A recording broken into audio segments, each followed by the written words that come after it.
जिसको जो कहना है कहने दो, आपका क्या जाता है। ये समय समय की बात है, वक्त सबका आता है। नमस्कार साथियों, मैं हूं डॉक्टर लोकेश बाली। स्वागत करता हूं आप सभी का। अगर आप एनटीए यूजीसी नेट की तैयारी करना चाहते हैं और साथियों आप चाहते हैं कि क्या रणनीति होनी चाहिए एनटीए यूजीसी नेट की तैयारी में, तो मैं आपको 4-5 बातें बताऊंगा। तो इस वीडियो को थोड़ा ध्यान से देखते जाइए। आज के इस वीडियो में मैं चर्चा करूंगा कि किस प्रकार से मैंने इस एग्जाम को कई बार कैसे पास किया है। तो जेआरएफ कैसे करें, नेट कैसे करें, इस पर बात करेंगे। अगर आप पीएचडी करना चाहते हैं तो मैं आपके लिए क्या सौगात लेकर आया हूं जिससे कि आपके लिए पीएचडी करना बहुत आसान हो जाएगा। इस वीडियो में आगे चर्चा करने वाले हैं, चर्चा करने वाले हैं कि कैसे तैयारी करें एनटीए यूजीसी नेट की और कैसे तैयार करें नोट्स। ऐसे तमाम मुद्दों पर आज के इस वीडियो में मैं आप लोगों से बात करने वाला हूं, यानी all about net 2023 exam. Syllabus क्या है, पैटर्न क्या है, रिजर्वेशन का क्राइटेरिया क्या है, इन तमाम चीजों पर मैं आप लोगों से बात करने वाला हूं। तो देखो, ध्यान से सुनिए मेरी बात। अगर इस वीडियो को अगर आपने लास्ट तक ईमानदारी के साथ देख लिया तो यकीन मानना एनटीए नेट से संबंधित कोई भी वीडियो आपको खासकर जानकारी के लिए, इंफॉर्मेशन के लिए देखने की आवश्यकता नहीं पड़ी। All about NTA UGC net 2023 यानी 23 की तैयारी कैसे करें, कैसे प्रिपरेशन रखें, क्या रखें, जेआरएफ की रणनीति मैंने कैसे पास किया, इन सभी चीजों को आज की इस वीडियो में मैं समझने वाला हूं। तो चलिए एक एक चीजों के साथ मैं शुरुआत करूंगा। हां, मैं बात करूंगा साथियों की क्या रणनीति होने वाली है 2023 के लिए, जेआरएफ कैसे पास करें। हां, और सबसे बड़ा सवाल आप लोगों के लिए कि भाई साहब पीएचडी करना चाहते हैं हम, लेकिन हमको पता ही नहीं लगता है कि कौन सा टॉपिक हमको चुनना पड़े चाहिए जिससे हमारा एडमिशन आसानी से हो जाए। प्रपोजल क्या होता है, सिनॉप्सिस क्या होता है, कैसे बनाएं, ये सब बातें बताने वाला हूं। रिसर्च पेपर कैसे लिखें, ये सब बातें भी आपको मैं डायरेक्ट हेल्प करूंगा इन सब में। देखो, मैं खुद, अगर आप देख पा रहे होंगे तो मैं खुद नेट जेआरएफ हूं। मैंने खुद ने पीएचडी किया है, टीचिंग का एक्सपीरियंस है कई वर्षों का, पढ़ने पढ़ाने का। इसी आधार पर इस वीडियो में मैं सारी बातें करना चाहता हूं। देखो, तैयारी हर कोई करता है, आप भी कर रहे हो, करोगे, आगे भी बहुत सारे स्टूडेंट हैं जो तैयारी करने की सोच रहे होंगे या फिर वो तैयारी करेंगे। लेकिन किस तरीके से तैयारी करनी चाहिए, सबसे बड़ी बात यह है। एक बार मैं आवाज देख लेता हूं कि आवाज वगैरह मेरी कैसे आ रही है। आप लोग एक बार कमेंट्स करके मुझे बतला दीजिए। हाँ, एक बार कमेंट्स कर दीजिए। Very good. तो चलिए अब हम डिटेल में एक बार, मुझे लगता है थोड़ी आवाज स्लो आ रही है तो हम आवाज को थोड़ा सा इंक्रीज कर लेते हैं और देन उसके बाद हम क्लास को नहीं, आवाज तो पूरी आ रही होगी, इवेंट को अच्छी तरीके से शुरू कर देते हैं। देखो, आप में से कई बच्चों के मन में सवाल आ रहा होगा कि सर हम आपसे कैसे संपर्क करें, हमको कैसे पता लगेगा कि नेट की वैकेंसी कब आई है, नेट के फॉर्म कब भरे जाते हैं, या फिर ऑल अबाउट किसी के मन में ये कंसर्न होगा कि यार मुझे पीएचडी करना है लेकिन सर मुझे जानकारी नहीं मिल रही सही तरीके से। तो वो जो आदमी मुझसे कांटेक्ट करना चाहता है, आई रिपीट, जो आदमी मुझसे संपर्क करना चाहता है, मुझसे कांटेक्ट करना चाहता है, वो इस टेलीग्राम चैनल को जरूर से ज्वाइन कर ले जिसका नाम है डॉक्टर लोकेश बाली अनअकैडमी। जी हां साथियों, डॉक्टर लोकेश बाली अनअकैडमी के नाम से मुझे सर्च कर ले और मुझसे संपर्क करने के लिए इस डिस्क्रिप्शन को वो जरूर से देख ले। मैं आपके साथ हूं, सदैव आपके साथ हूं। हायर एजुकेशन के लिए मैं हमेशा समर्पित हूं साथियों। देखो, आगे बढ़ने से पहले मैं आपको बतला देता हूं कि अनअकैडमी पर नए बैच स्टार्ट हो गए हैं हमारे। इस वीडियो को अगर आप 6 महीने बाद भी देख रहे होंगे तब भी हमारे हर यहां पर गुरुवार को नया बैच स्टार्ट हो जाता है। न्यू बैच स्टार्ट हो गया है पूरा पेपर 1 का, course on unit paper 1 NTA UGC NET दिसंबर 2022 और जून 2023 के लिए नए बैच स्टार्ट हो गए। अनअकैडमी डिस्काउंट कोड आपके ऊपर लिखा हुआ है सबसे ऊपर। अगर आपको कभी भी ज्वाइन करना है तो लोकेश 11 रेफरल कोड होगा। इस कोड के माध्यम से आपको डिस्काउंट मिल जाएगा। अगर आपके पास इनमें से कोई सब्जेक्ट है, paper 1 commerce, English, history, Hindi, education, geography, political science, computer science, environment, home science, electronics, labour law और public administration, economics, management, sociology, Sanskrit, law, psychology, Punjabi, इनमें से अगर कोई सब्जेक्ट आपका है तो आप फटाफट से ज्वाइन कर लीजिए अनअकैडमी। यहां पर हम आपको पूरा पेपर 1 और पूरा पेपर 2 कंप्लीट करवाते हैं। मैं आपको पेपर 1 के साथ साथ हिंदी साहित्य पढ़ाता हूं और बाकी और सब्जेक्ट की हमारी पूरी टीम है, हिस्ट्री, ज्योग्राफी, इकोनॉमिक्स, उन सब के लिए हमारी पूरी टीम है, वो पढ़ाती है। यानी मैं आपको हिंदी साहित्य पढ़ाऊंगा और पेपर 1 पढ़ाऊंगा, और बाकी के जो सब्जेक्ट मैंने आपको अभी दिखाए ये वाले, ये हमारी पूरी टीम है, वो पढ़ाएगी। लॉकेश 11 रेफरल कोड लगाकर आप अनअकैडमी प्लस क्लास में छूट को प्राप्त कर सकते हैं। आइए अब हम जुड़ जाते हैं, और साथियों अभी तो कुछ 6 महीने पर 1 महीना और 12 महीने पर 2 महीने का एक्स्ट्रा बेनिफिट और देखने को आपको मिल रहा है। शुरुआत करते हैं योग्यता से। क्या योग्यता होनी चाहिए, एक एक चीज देखो। इस सेशन की यह शर्त है कि आपको जुड़े रहना है मेरे साथ। आपको योग्यता क्या होगी, मैं आपको एक बार झलक दिखला देता हूं ताकि आप बने रहे। योग्यता, एग्जाम की फीस क्या है, एग्जाम का पैटर्न क्या है, इस पर बात करेंगे। इसके अलावा एग्जाम में मीडियम क्या होगा, इस पर बात करेंगे। और साथियों एज लिमिट क्या होगी, इस पर बात करेंगे। रिजर्वेशन का क्राइटेरिया क्या होगा, इस पर हम साथियों चर्चा करने वाले हैं कि रिजर्वेशन क्या होगा। यानी तमाम चीजें जो मैं आपको, ये मैंने बिंदु बतला दिए हैं, इसलिए आपको लगातार इस वीडियो को देखते रहना है। आइए 2023 के लिए योग्यता क्या होने वाली है, सबसे पहले योग्यता पर हम फोकस करते हैं। ये जो सूचना आपके सामने में दिखला रहा हूं इस समय, ये साथियों ऑफिशियली अधिसूचना है। जी हां साथियों, ये आधिकारिक अधिसूचना है जो इस समय मैं आपको दिखा रहा हूं, ये आप देख लीजिए। ये सबसे मिनिमम क्वालिफिकेशन आपकी क्या होनी चाहिए, इस पर हम गौर करेंगे साथियों। आपने इसको पढ़ लिया होगा, लेकिन मैं आपको बतला देता हूं कि जनरल, अनरिजर्व और जनरल ईडब्ल्यूएस कैंडिडेट को पीजी करते समय, एमए, एमकॉम, एमएससी करते समय आपको कम से भी कम 55% होने की आवश्यकता है। आइए यहां पर मैं आपको बात कर लेता हूं।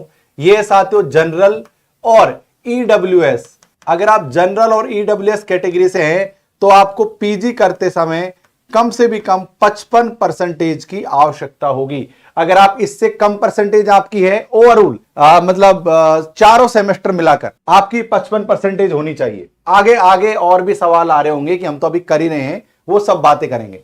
अगर आप एसटी, अगर आप एससी, अगर आप ओबीसी इस कैटेगरी में आते हैं तो आपको मिनिमम 50% की आवश्यकता होने वाली है आपके साथियों इसमें।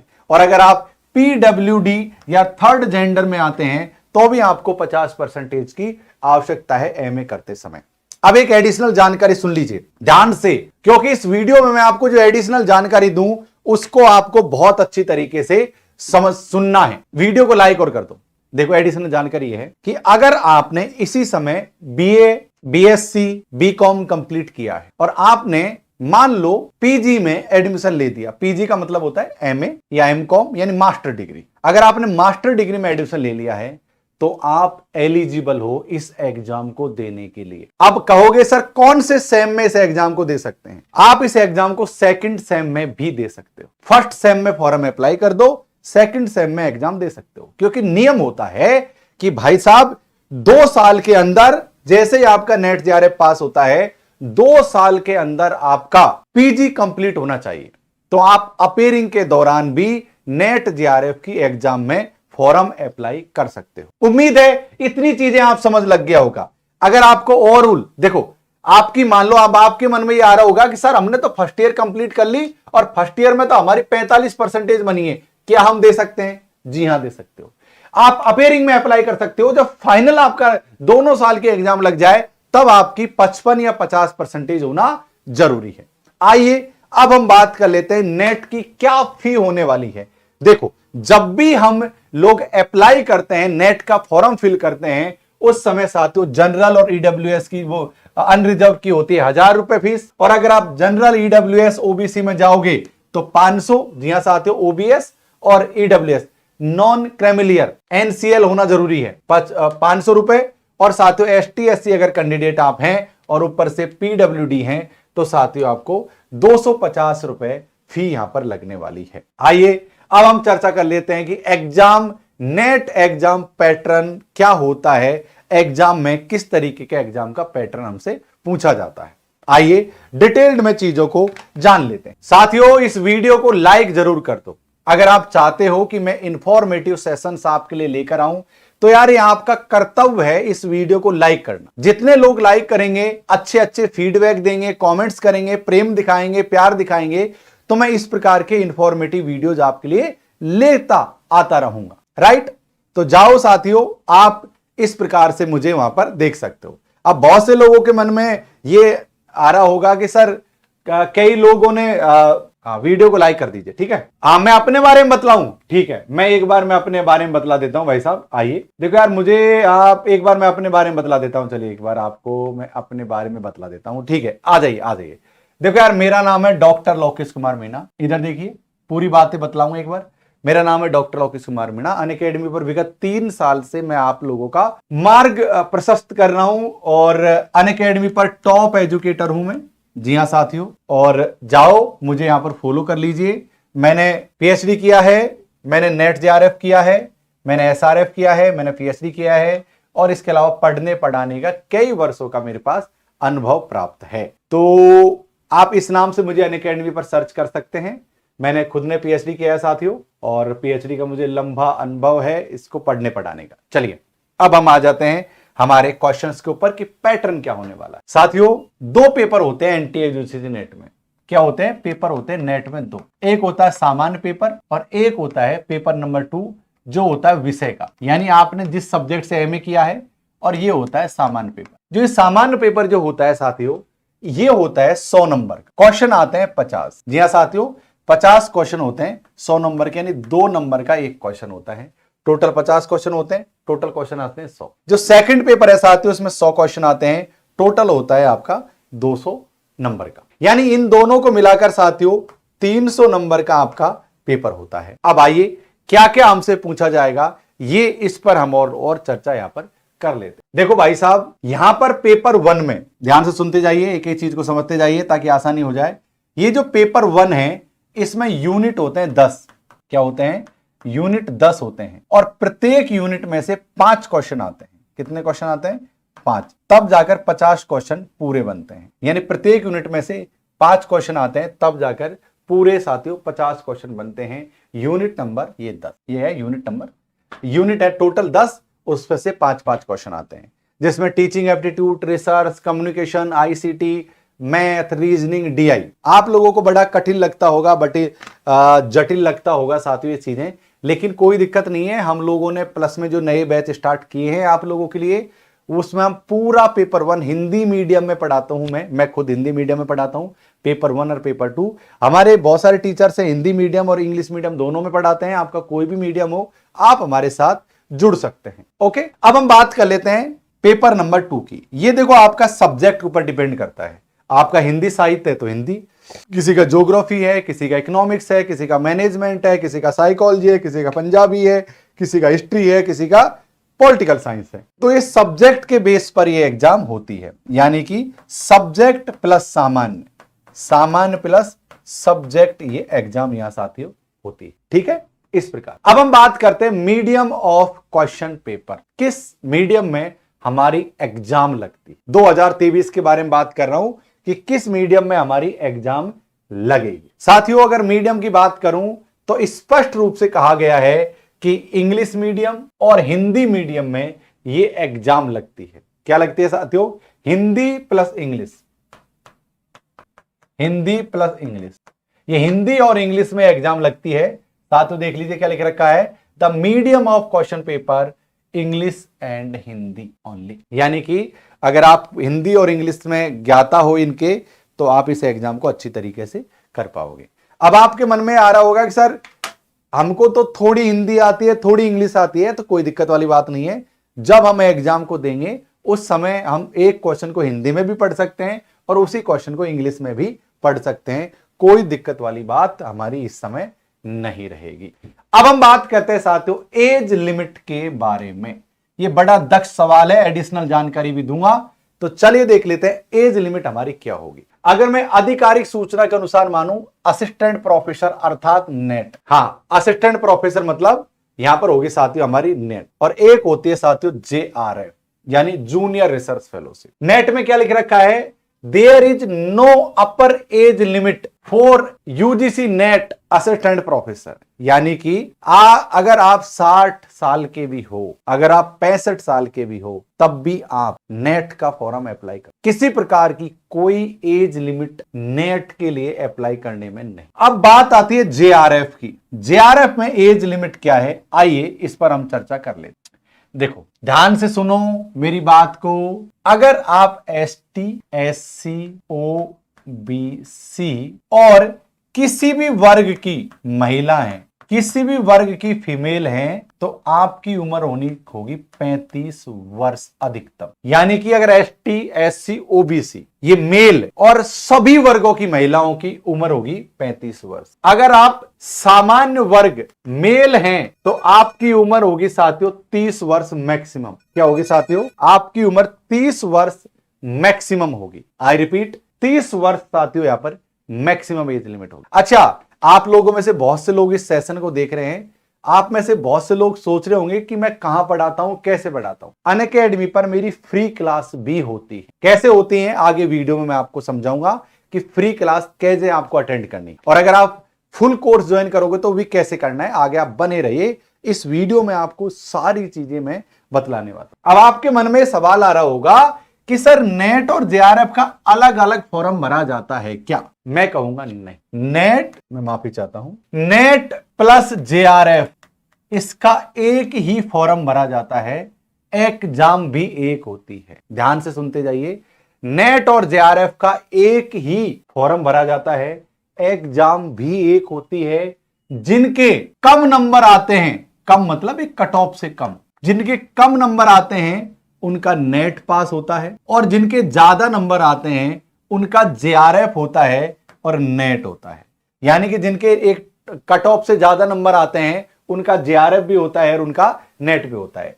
एग्जाम्पल के तौर पर मैं आपको एक उदाहरण देता हूं कि मान लो इस बार नेट की कट ऑफ गई है 60% और जेआरएफ की कट ऑफ गई है 70%। तो जिन व्यक्तियों के 60% से ऊपर नंबर होंगे, 60% से ऊपर के नंबर होंगे, यानी कि 70 तक, उनका हो जाएगा नेट, और जिन लोगों के 70 से ऊपर के होंगे उनका हो जाएगा जेआरएफ प्लस नेट। यानी एक ही एग्जाम है, एक ही साथ दी जाती है, एक ही पेपर भरा जाता है, एक ही सिलेबस होता है, सब कुछ एक है। अलग अलग यहां पर साथियों कुछ भी नहीं है। बस यहां पर क्या है, जूनियर रिसर्च, जेआरएफ का मतलब होता है जूनियर रिसर्च फेलोशिप। इससे क्या है कि आपको पीएचडी करते समय फेलोशिप मिलेगी, जो मुझे मिली थी अपनी पीएचडी को करते हुए। कितने रुपए मिले थे आइए बतला देता हूं। तकरीबन मुझे साथियों 20 लाख रुपए मिले थे, 20 से 22 लाख रुपए मुझे मिले थे पीएचडी करते समय। कितने मिले थे? पीएचडी करते समय, क्योंकि यहां पर मिलती है फेलोशिप। अब फेलोशिप का अमाउंट क्या है साथियों? 32,000 पर मंथ। अगर इसमें मैं HRA प्लस कंटीजेंसी ऐड कर दूं तो ये अमाउंट हो जाएगा 35,000 के आसपास। ये होती है जेआरएफ की फेलोशिप, पर मंथ मिलते हैं। इसके बाद होता है एसआरएफ, सीनियर रिसर्च फेलोशिप, जो 2 साल के बाद में ऑटोमेटिक कन्वर्ट हो जाता है एसआरएफ में। इसकी फेलोशिप है 35,000 प्लस एचआरए, यानी कि 37, 38, 39,000 रुपए पर मंथ तक फेलोशिप मिलती है। अब आप सोचिए, एक सामान्य स्टूडेंट को अगर इतनी फेलोशिप, इतना पैसा मिल रहा है तो भाई साहब कमाल हो जाएगा उसके जीवन में। तो आप देखिए साथियों, एक सर्टेन अमाउंट आपको मिलेगा जिससे आप खुद की पढ़ाई पर भी खर्चा कर सकते हो और अपने माता पिता को भी दे सकते हो, अपने भाई बहन की पढ़ाई में भी आप खर्च कर सकते हो। इतना अमाउंट आपको फेलोशिप करते हुए मिलेगा और एक इतना मौका मिलेगा कि आप अपने पैरों पर अच्छी तरीके से खड़ा हो पाओ। आप लोगों ने देखा होगा कि नेट की एग्जाम में बहुत ज्यादा लोग आ रहे हैं, उसका रीजन है ये 20-25 लाख रुपए। इतने रुपए मिल जाते हैं, 5 साल तक आपको दबा कर पैसा मिलता है सरकार की तरफ से।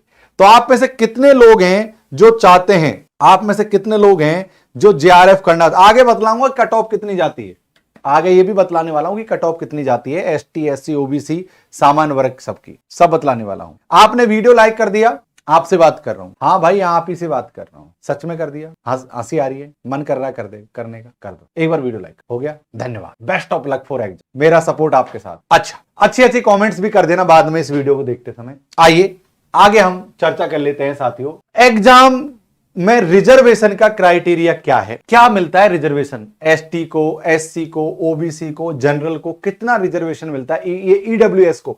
और खासकर एक बहुत बड़ा सवाल, ईडब्ल्यूएस वाले विद्यार्थियों के, ईडब्ल्यूएस कहते हैं कि सर हम जनरल से अप्लाई करें या ईडब्ल्यूएस से अप्लाई करें। आइए इसके बारे में भी हम थोड़ी सी चीजों का आकलन कर लेते हैं कि ईडब्ल्यूएस से अप्लाई करें या फिर हम अप्लाई करें सामान्य वर्ग से। ध्यान से सुनते जाओ, कोई प्रकार की समस्या नहीं है। ये केंद्र का रिजर्वेशन का पूरा पैटर्न आपके सामने इस समय स्क्रीन पर है। बिल्कुल आपको मैं अच्छी तरीके से शालीनता के साथ समझाने वाला हूं। बस वीडियो को लाइक कर दो आप तो, और एक बार अपना सब्जेक्ट का नाम लिख दो नीचे कि सर हम इस सब्जेक्ट से तैयारी कर रहे हैं। मैं आपको बेस्ट बुक्स बतलाने वाला हूं आगे के वीडियो में, तो ताकि मुझे मदद मिल जाए कि कौन से सब्जेक्ट का पहला वीडियो बनाना चाहिए। तो सब लोग अपना सब्जेक्ट कमेंट में जरूर से एक बार लिख। देखो, अगर मान लो टोटल सीट 100 है, अगर मान लो टोटल सीट 100 है मान लो, तो उनमें से 15 जो सीट होती हैं वो मिलेंगी साथियों एससी को। कितने कितने मिलेगी? 15 सीट मिलेगी एससी, यानी 15% जो रिजर्वेशन मिला हुआ है नेट में वो एससी को मिला। ठीक, 7.5% 7.5 जो रिजर्वेशन मिला हुआ है वो मिला है साथियों एसटी को। आ जाइए, 27% जो रिजर्वेशन मिला हुआ है ये मिला हुआ है साथियों ओबीसी को, यानी अदर बैकवर्ड क्लास को मिला हुआ है। इसके अलावा साथियों 10% रिजर्वेशन मिला हुआ है ईडब्ल्यूएस को। अब इस पर हम लोग चर्चा करेंगे यहां पर, है ना साथियों। ईडब्ल्यूएस को 10% रिजर्वेशन मिला हुआ है। अब सवाल क्या है? सवाल ये है, बहुत से लोग पूछते हैं हमसे कि भाई साहब हम लोग अप्लाई जनरल से करें या ईडब्ल्यूएस। देखो यार, मेरा मत है कि आपको ईडब्ल्यूएस से अप्लाई करना चाहिए अगर आप ईडब्ल्यूएस की कैटेगरी में आ रहे हो। अगर आप जो ईडब्ल्यूएस का जो रिजर्वेशन का क्राइटेरिया है उसको अगर आप फुलफिल कर रहे हो तो आप जरूर से ईडब्ल्यूएस से अप्लाई करें। रीजन क्या है? रीजन ये है कि 10% का जो रिजर्वेशन मिला हुआ है ना, ये बहुत कम लोगों को मिला हुआ है। मतलब इसका मतलब ये हुआ कि जैसे 27% रिजर्वेशन मिला है ओबीसी। अब यहां पर 27 एक बड़ा परसेंटेज है, लेकिन 27% बहुत सारी कास्टों को मिलाकर मिला हुआ है, यानी बहुत सारे लोगों को 27% मिला हुआ है, जबकि बहुत कम लोगों को, मतलब हैं लोग पर इतनी ज्यादा बड़ी संख्या में नहीं है, उनको 10% रिजर्वेशन मिला हुआ है। तो जो भी स्टूडेंट ईडब्ल्यूएस के हैं और खासकर मुझसे ये कहते हैं कि हमको ईडब्ल्यूएस से अप्लाई करना चाहिए या फिर जनरल से, मैं कहूंगा कि आप अगर ईडब्ल्यूएस की चीजों को फुलफिल कर रहे हो तो आप ईडब्ल्यूएस की कैटेगरी में ही अप्लाई करो। आपको यहां पर ज्यादा बेनिफिट मिलेगा। यहां पर कंपटीशन अदर चीजों की तुलना में कम है। समझ गए आप लोग? तो ये आप ईडब्ल्यूएस से यहां पर अप्लाई करोगे तो आपके लिए ज्यादा अच्छा रहेगा। तो आज साथियों अब आगे बढ़ते हैं और देखो हमने बहुत सारी चीजों पर चर्चा कर ली। अब हम और कई चीजों पर बात करते हैं कि कौन सी बुक पढ़ना हमारे लिए ज्यादा अच्छा है, कौन सी बुक पढ़ना हमारे लिए ज्यादा अच्छा है। देखो, पेपर 1 और पेपर 2 बहुत ब्रॉड सिलेबस, हल्का सिलेबस नहीं। जो भी कुछ था ना इनके पास, एनटीए वालों के पास, सब उठाकर इन लोगों ने इनमें डाल दिया है। नेट जेआरएफ कुछ भी नहीं छोड़ा, सब कुछ उड़ेल दिया है। चाहे math, reasoning, DI, computer, research, ये पेपर यूनिट में 10 के 10 यूनिट दे दिए। और सब्जेक्ट में भी आप देखते होंगे कि कुछ भी छोड़ा नहीं। तो अगर आपके मन में गाइड जहन में आ रही है कि फलानी गाइड खरीद लूं, फलानी गाइड खरीद लूं, फलानी गाइड खरीद लूं, तो आप गलत जा रहे हो। 2023 में इन गाइडों की चौनी नहीं चलने वाली, क्योंकि इतने सारे यूनिट की गाइड इतनी सी होती है। अब आप देख लीजिए कि क्या ये गाइड जस्टिस कर पा रही है, आपकी नॉलेज को इंक्रीज कर पा रही है। जवाब खुद दे रहे होंगे नहीं। तो मेरे लिए किसी गाइड को रिकमेंड करना इस क्लास के माध्यम से बहुत मुश्किल है और मैं करूंगा नहीं, क्योंकि गाइडों में बहुत ज्यादा त्रुटि आ रही। मैं ये कहूंगा कि इस एग्जाम को पास करके आप प्रोफेसर बनते हो, एक लेवल होना चाहिए इस एग्जाम को पास, और इस लेवल पर पहुंचना गाइडों के बस की बात नहीं। जिस तरीके से एग्जाम का पैटर्न दिन पर दिन बदलता जाए, तो मैं आप लोगों से कहना चाहूंगा कोई बात नहीं, मैं आपके साथ हूं। अगर आप जुड़ते हो मुझसे, इस टेलीग्राम चैनल के माध्यम से भी जुड़ जाना। मैं आपको प्रत्येक चीज समझा दूंगा इस टेलीग्राम चैनल पर। अगर आप पीएचडी करना चाहते हैं, best topic, best proposal, best research interview, अगर आप इनके बारे में हेल्प चाहते हैं तो मैं आपकी डायरेक्ट हेल्प कर दूंगा। रेफरल कोड आपको लॉकेस 11 लगाना पड़ेगा। ये टेलीग्राम चैनल के माध्यम से आप मुझसे संपर्क बना सकते हो। तो ये अनअकैडमी का ऐप है, डाउनलोड कर लीजिए। उसके बाद में मोबाइल नंबर डालना है, फोन नंबर डालना है, ये पहले दिन का प्रोसेस है केवल। और उसके बाद में आपको प्रोसीड टू पेपर क्लिक करना है। यहां पर साथियों आपको बतला दूं, नेट सेलेक्ट करना है, सब्जेक्ट सेलेक्ट करना है, गेट सब्सक्रिप्शन पर क्लिक करना है। जैसे गेट सब्सक्रिप्शन पर क्लिक करोगे, बीच में मुझे फॉलो कर लेना डॉक्टर लोकेश कुमार मीणा के नाम से, और वहां पर साथियों आपको पेपर 1 और पेपर 2 दोनों पढ़ाया जाए। हम आपको पूरा पेपर 1 प्लस पेपर 2 दोनों लाइव क्लास होंगी, सभी सारे क्लासों के नोट्स मिलेंगे, सारे क्लासों के मॉक टेस्ट होंगे। ये सब चीजें आपको लॉकेस 11 रेफरल कोड लगाने से प्राप्त हो जाएंगी। तो paper 1 commerce, English, history, education, geography, ऐसे तमाम सब्जेक्ट्स की चीजें साथियों आपको मिल जाएंगी। ओके, ये बात आप ध्यान रखना, ये सारे सब्जेक्ट की हम लोग तैयारी करवाते हैं। तो आप रेफरल कोड लॉकेस 11 लगा लेना, प्लस की क्लास ज्वाइन कर लेना। आइकॉनिक थोड़ा एडिशनल है, जिसमें आपको पर्सनल कोच और कुछ एडिशनल चीजें मिलेंगी। प्लस में आपको पेपर 1 कंप्लीट करवाते हैं हम लोग, पेपर 2 कंप्लीट करवाते हैं। ये दोनों की लाइव क्लास होंगी, इन दोनों के नोट्स मिलेंगे आपको हमारे हाथ से लिखे हुए, और इसके अलावा मॉक टेस्ट और सारी चीजें आपको टेस्ट सीरीज वगैरह देख। Okay guys, thank you so much. लॉकेस 11 कोड आपको यहां लगाकर अप्लाई करना। उसके बाद में आप यूपीआई, डेबिट कार्ड, ईएमआई के माध्यम से पेमेंट कर सकते हैं। ये अंतर है आइकॉनिक और प्लस में। Thank you so much for coming, और इस वीडियो को लाइक कर दीजिए और चारों तरफ इस वीडियो को शेयर कर दीजिए। Thank you.